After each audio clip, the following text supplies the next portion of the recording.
आज हम डिस्कस करने वाले हैं उन 8 स्टेप्स को जिनके थ्रू जाके आप रियल वेल्थ बिल्ड कर सकते हैं। सबसे पहला जो स्टेप है वो है गेट फाइनेंशियली अवेयर। तो सबसे पहले तो आपको फाइनेंस के बारे में सीखने की ज़रूरत है कि आखिर कौन कौन सी चीज़ें हैं जो हमारे फाइनेंस को अच्छा करती हैं और बुरा बनाती हैं। कौन कौन सी ऐसी आदतें हैं जो हमारे फाइनेंसेस बिगाड़ सकती हैं। अगर आप इसके बारे में जानते ही नहीं हैं तो आप कभी भी स्टार्ट ही नहीं कर पाएंगे। तो सबसे पहली चीज़ तो वही हो गई। दूसरी चीज़ होती है track your expenses and track your income. तो आपको सबसे पहले बजट बनाने की ज़रूरत होती है ताकि आप अपने एक्सपेंसेस को कंट्रोल कर पाएँ और अपनी इनकम के अकॉर्डिंग उसे सही से मैनेज कर पाएँ ताकि कुछ आपके पास इन्वेस्टमेंट के लिए भी बचा रहे। फिर आता है इमरजेंसी फंड। अगर आपके पास इमरजेंसी फंड नहीं है तो आपका इन्वेस्टमेंट हमेशा खतरे में रहेगा। तो फिर आपको 3 से 6 महीने के एक्सपेंसेस का इमरजेंसी फंड बनाना होता है।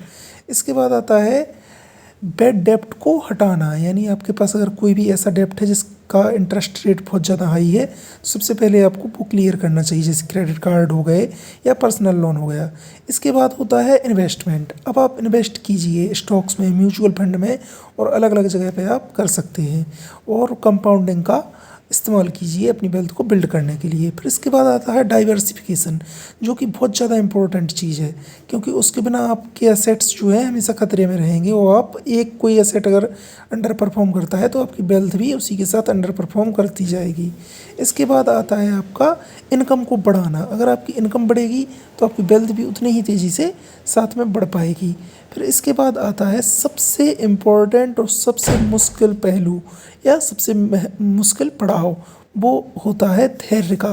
आपको बहुत लंबे समय तक पेशेंस बना के रखनी है क्योंकि वेल्थ एक दिन में बिल्ड नहीं होती, इसे बनाने में सालों लग जाते हैं। Thank you.